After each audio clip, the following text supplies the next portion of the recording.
Annyeong, it's Mikey here, and I can't believe how far this channel's come. We're almost at the mark, so please, I just ask that you like and subscribe because this channel is almost hitting 6,000. We're really close. Now, today I want to thank Epomaker because they sent me out their TH108. So this is a full-size keyboard, and of course, we're gonna have to unbox, tear down, do a review of this board, and of course, compare it with some of the other ones that we've tried on this channel and see if this is really worth it. So let's go straight into the unboxing, and please make sure to like and subscribe. So starting off with the unboxing of the Epomaker TH108. Thank you again, Epomaker, for sending me this out. Now, as you can see right there, we get a braided cable. So I was actually quite surprised we got a braided one. We get 2 extra switches, and we get a switch puller, keycap puller. I'm gonna be honest with you guys, this box is anything special at all. It really is a very budget packaging, and it feels that way as well as when it came in. The box was already slightly ripping, so keep that in mind for yourselves in terms of the packaging. Do not expect much, and just understand that it is a budget packaging. Now, this is a full-size keyboard, and it does come with tri-mode, which has a USB dongle port right there. This board is, in terms of quality-wise, not bad. I would say plastic quality, not super cheap, but definitely not in the highest quality section.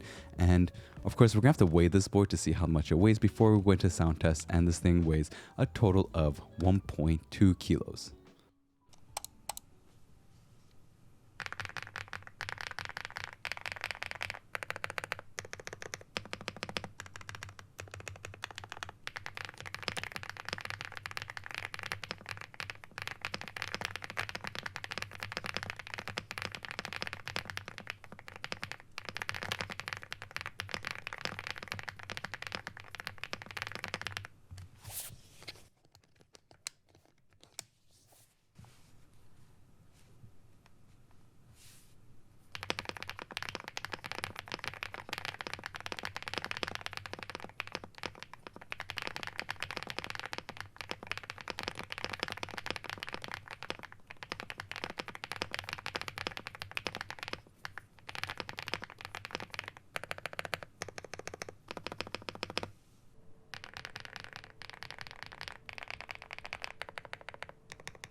So we finished with the sound test for stock and lube. Now we're gonna take a look at the board itself. So this thing is flex cut, as you can see right there.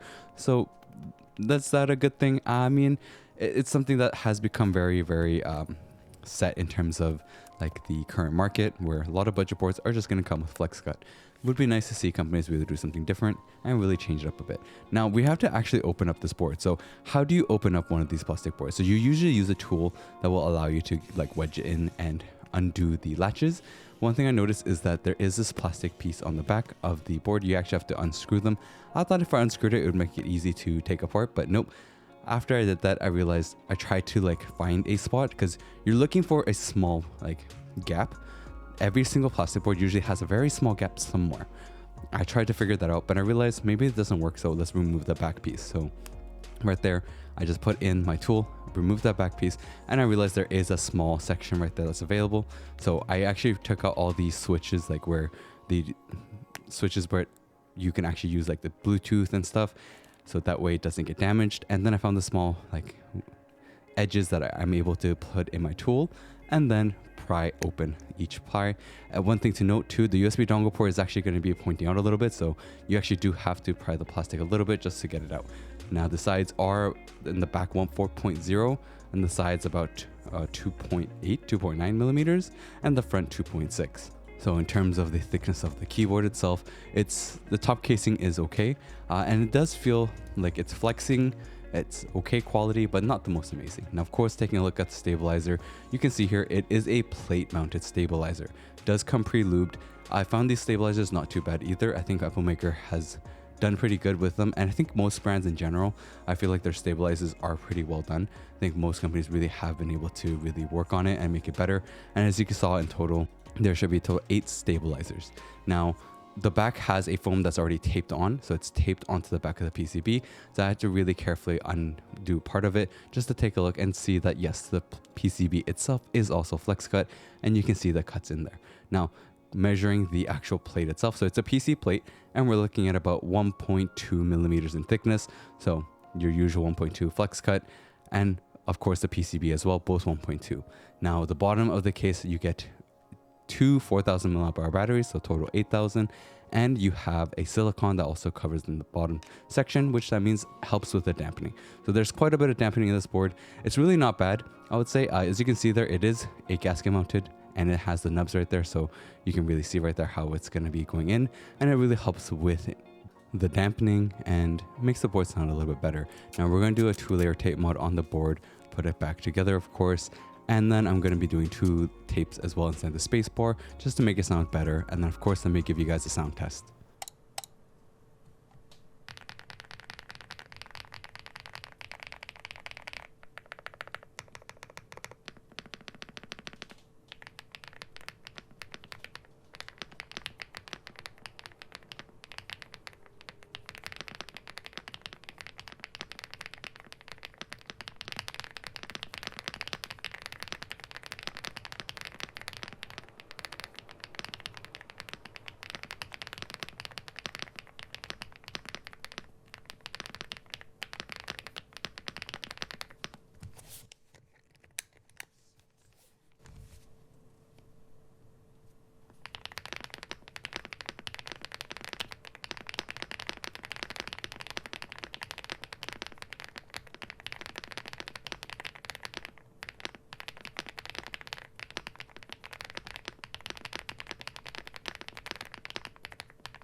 Now we've done a full teardown, we've done the sound test, we've done modifying this board, and gotta admit, in terms of these switches, the new switches that Epomaker has created, the jade switches, like the creamy jade, I think they did a great job. It sounds really great.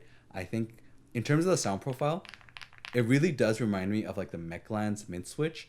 Very, very similar, even looks quite similar to be honest.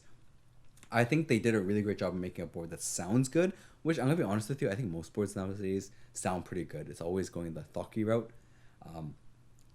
It's really gonna depend on the features and how does it perform, and of course the price range in comparing with like the other boards out there. So we're gonna have to go right into that and see if is this good for gaming, is this good for the work, and how does it compare to the competitors. So let's go right into that. So going straight into looking at the TH108. So let me just compare it to you guys with my 40% keyboard, and of course compare this with my TKL as well. This is just a reference for you guys to know and see like how big a full-size keyboard will be comparatively to these other sizes. And honestly, my favorite is going to be about a 75% or 65%. I think both of those are a little bit better for me personally, but there's people out there that love the numpad, and I understand that as well. Now, the TH108, as you can see though, the reason why I don't like it for gaming is because you can see right there, it doesn't have a lot of space available. Like my mouse always hits the full-size keyboard, and it just makes you have to have more wide of like a stance for yourself, which really isn't comfortable. Now, the numpad is super useful to have. Like when you use it for work, it's incredibly useful. Having it and like not having it does make a difference, but sometimes you can get used if you don't use it a lot.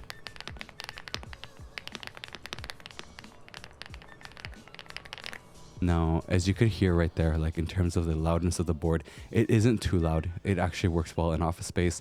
If you are in office space where you have people that are sensitive to the loud noises, then maybe this wouldn't work for you. But in most cases, I think it really is not bad. Like I use this at work and it was completely fine, and people didn't mind at all. Like they actually liked the sound. Now using this for gaming is a bit of a different story. So you can use it for gaming. I did, and I didn't have too much of an issue. Like no latency issues, no like missing inputs or anything, or like late inputs. It actually worked fine and it was good. The only thing is though is that the full size like board itself takes up so much space that even though I have a large desk, you have to understand, I have a very large desk, and even then I felt that I didn't have enough room for my mouse. So keep in mind for yourselves, like if you are someone who likes gaming a lot and you don't really need the numpad, I would really highly suggest going with like a smaller format. But if you do use it, yeah, I think you should get this numpad for sure. Of course, doesn't mean this board itself, but a full size board. Now, this does have like Bluetooth and 2.4 USB. One thing to note for the wireless though, I was really cool to see that like it didn't fall asleep quickly and it woke up super quick, so you don't have a delay when you're trying to input keys again. Now, this is Epomaker's newest Creamy Jade switch. I was really surprised with the switch, and it sounds really nice. Now, as you can see in terms of the distance wise, it's 8.1 and it goes all the way down, like, sorry, 8.1, and then it goes all the way down to a total of 14.5. So it's getting a total distance in terms of travel of 3.6 millimeters. So something for you guys to note is the distance in the switch is 3.6 millimeters. Now, of course, we're going to have to do a stem wobble test itself, and this switch itself actually doesn't have crazy stem wobble on the top end. Like as you can see here, barely moving. And then once you go all the way down and press it in, you do get stem wobble. So the stem wobble isn't going to be like super prevalent, and you're not gonna like feel it heavily, but you will have some. So I know there's people out there that hate stem wobble. I understand. You're gaming, you're pressing and holding a key. You don't want to feel this like stem move too much. This one does have some, but the stem wobble is not bad. Like there are switches out there that I've tried that have really bad stem wobble. Good example, Uchi Studio Mirandi's. These ones actually is not too bad itself. The horizontal is like barely, and then vertical you do get some, and you will feel it for sure when you are pressing and holding a switch. That vertically there is a lot. Now, I'm going to show you guys the backlighting test just so you guys can see what it looks like. So those people out there that like RGB, just keep in mind for yourselves, this is not going to be the brightest board. I thought that it might be bright because, you know, Epomaker makes really bright keyboards usually, like the G84 was one. This definitely is not in the super bright side. The switches itself also can affect the lighting a little bit. So if you're using a white light on its own, you will notice that the lighting will be slightly affected by the switch color. I can show you guys right here as well, because yeah, the lighting of the switch doesn't have diffusers. So the switches don't have a diffuser section, and the switches top housing and bottom housing are colored. So the white lighting is going to be in the middle there, and it's going to come off a little bit blue. So it's not a perfect in terms of color accuracy. And the sides do have these nice coloring, RGB. But the thing is, it does bleed into the sides of the board. So as you can see right there, it is bleeding into the sides, so it's not perfect. Now, of course, we're going to have to go into the website and let me show you guys a little bit more.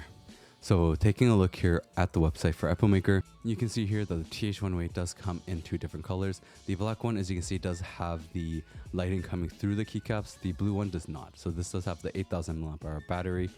The board also has a silent switch available as well. So you get two different switch variants that are available with the switch and two different colors. So total is 4 different variations of the board itself. And this board, I think that like the pricing wise at $88.99 is kind of surprising. I actually thought they would price it higher. I didn't think that it would be at this price range. I actually thought it would be actually around the $99.99, but it's nice to see it's $88.99, so $89.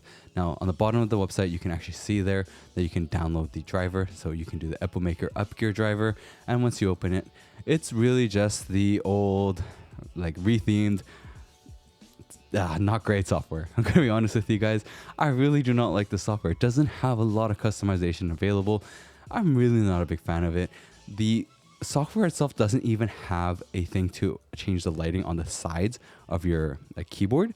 You know, the side lighting that I was showing you. You can only do it through function keys. I don't know why that's a thing. Like if you have the lighting available, why is it only through function keys? Why can't it be done through the software? This really shows the limitations of the software.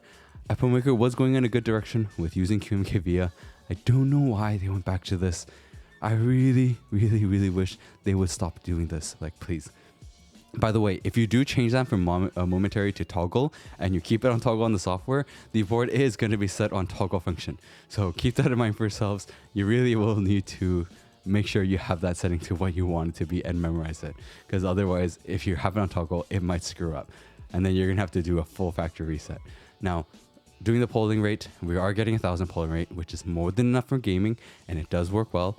And if you aren't in like a high level competitive gaming, this is more than enough for your daily casual gaming. Now, the next thing I want to do is compare the TH108 in terms of sound and of course features with other ones out there.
So going right in, let's compare the TH108. So this is going to be the Epomaker TH108. As you guys saw, the pricing was $88.99.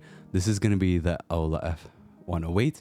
We have the Yunzi IF99, the Gamma KTK 101. We have the KZZI. We have the Mechlands Vibe 99, the M-Chose as well, the UT98, and we have the Acco 5098B. Now, the TH108, as you guys saw, had the 8,000 mAh battery. The F108 Pro from Aula. Let me just change the pricing so you guys can see the USD pricing, but it's going to be $99.99. Now, I don't know why the website keeps changing Canadian. I am in Canada, but it would be nice if it stuck with the USD that I've clicked. If you compare the pricing, it's about a $11 or difference. So you're looking at $9.99, $8.99. The IF99 on sale at $101.99 from Yunzi. The Gamma K at 98 USD, and the KZZI at $84.99, so $85 USD. Mechlands Vibe 99 at $82.99, so $83. The M-Chose was $89.99 on the Kickstarter. Once the Kickstarter ends, it's going to be at $139.99, so quite pricey. The Acco 5098B at $115.99. So you guys saw the pricing there. So the TH108 is not the cheapest. The Vibe 99 is, but we're going to have to go a little bit more of the features. So 8,000 mAh battery on the TH108. The Aula is also at 8,000 mAh battery. The IF99 is going to be a total of 8,000 mAh battery. The TK101 is going to be 4,000 mAh battery. You only get one instead of two in this one. And we're going into like trying to find it in the website, which I don't know why they didn't mention, but yeah, it's about a 4,000 mAh battery in this one, which is much lower, half of what the other three have been so far, which is not great. And then we're going to have to go right into the KZZI as well and take a look at that one. The KZZI is going to be a 6,000 mAh battery, so a total not as high. I was quite surprised with the fact that it's not an 8,000 mAh battery, so 6,300 mAh is not the best, honestly. The Mechlands 599 also 4,000 mAh battery, so another small battery compared to the full-size keyboard that it is, but it is the cheapest out of all of them. The M-Chose is going to have the most amount of battery at 10,000, And then we have the Acco 5098B, which is going to be also an 8,000 milliamp hour battery with fast charging, which is really cool. So what does that mean? Now, I think the TH108, if you consider it, right, like its price wise is only about $6 more than the 599, but you get a total of 8,000 milliamp hour battery. So you're getting a much bigger battery for only $6 more. And the full size board with a nice switch. The switch inside the 599 and the TH108, I think are actually kind of the similar switch. They're very similar in terms of looks and sound. The F108 is going to be $999 with pretty much everything, right? You get volume knob, screen. The IF99, you get a screen, but no volume knob. The Gamma K1, no screen either, no volume knob either. The KZZI, you do get a knob there, but it actually controls your wireless settings, so not the best. 599, you get a screen, but no volume knob at all. And the M-Chose, you actually get a volume knob, no screen. It's actually got a really cool volume knob, actually. I do like their volume knob there. And you get just the buttons on the side. The Acco 5098B, you also get a screen and a volume knob. So you get both. It's kind of cool that you do get all of it inside this package of a 98% keyboard. And considering everything, right? Like you have to really consider what are you getting for what you're paying. So the Accos is more pricey, right? It's 116 USD, but you are getting a really nice keyboard that has a really nice keycap profile and sounds amazing, like super thocky. The M-Chose does have two different switches, the silent switch and the creamy switch, which I think is really great. And it's really comfortable to type on. The keycap is really well done in it. And you do get a lot, but it's really expensive, right? Like non-Kickstarter price, super expensive. I think $599 with the low battery is really not the best choice anymore, just because you're getting much less battery in it. But if you're looking for like wired, that works fine. KZZI is okay, but I think just no volume knob or anything is not great. The Gamma K, you get like 3 colors, 2 different switches, and honestly, I don't like the keycaps on those. It's super, super slippery. The KZZI, you actually get 4 different colors, and you get 4 different switch choices, which is awesome. Maclance is just 1 switch, but 2 different colors. M-Chose, the 2 different colors, 2 different switches, and 5098B, 1 switch, but there are different versions like the Santorini, which I tried, which I think is beautiful. The Yunzi, you get 2 different switches, 2 different colors. And the F108Pro, you get 2 different, you only get 1 switch and the 1 color. So not really any variations in that. Now the TH108 though, you do get the 2 colors and the 2 different switches. So that's a nice thing to have, the different choices, silent and creamy. I think though, if you're really considering it, right, like the F108 Pro, you get so much more for $10 more, or $11 more technically, right? You get the screen, you get the volume knob. Like I think F108 Pro is literally the all-in-one like keyboard that gives you so much for the price. The TH108 though, I think they priced it well. If you're considering like the losing of the screen and the volume knob, but you get like a nice creamy switch and a creamy sound profile, it's a really good choice. If M-Chose really priced this at the under $100, like at $99.99, I would say it would be the right thing to pick out of all of them. But because it's priced at so high of $139.99, I really can't be like, oh yeah, this is so much better that you should spend like the extra $50. It's hard for me to justify that. The 5098B was one of my favorite 98%, though I think the M-Chose really outbeat that for me. It is a good price though. You do get everything in the board as well, and the fast charging, which is nice, but it is still more expensive, right? Like you're looking at about still spending $30 more. TH108, I think is priced well, but I think the F108 Pro definitely gives much more for the bang for the buck. To be honest, the last Epomaker keyboard that we tested, which was the E75, I felt like for the price range and where it was sitting with like the competitors, just wasn't really doing it for me, which is why I said it was a little bit disappointing. This board, they did price this better. I think they did a great job in actually making this, a little bit lower than all the other competitors out there, because it's missing some of the features that say some competitors are having. So overall, I would say take a look if you are someone who's really interested in a full-size keyboard. I'll have the links in the description for you guys, and see if this board is something that you guys really want. Of course, I'm really hoping that this review helps you guys really decide if this is the one, or say some other ones are better for you. I think the Aula F108 Pro really did a great job, and like it really checks the mark for most things. And this one is close, but not really there. I'm gonna be honest, like just not fully there, but it does come at a cheaper price. And I think on sale, this is probably gonna be a lot cheaper. So I'll have the links in the description. Please go check out the other videos I got, and I'll catch you guys next time.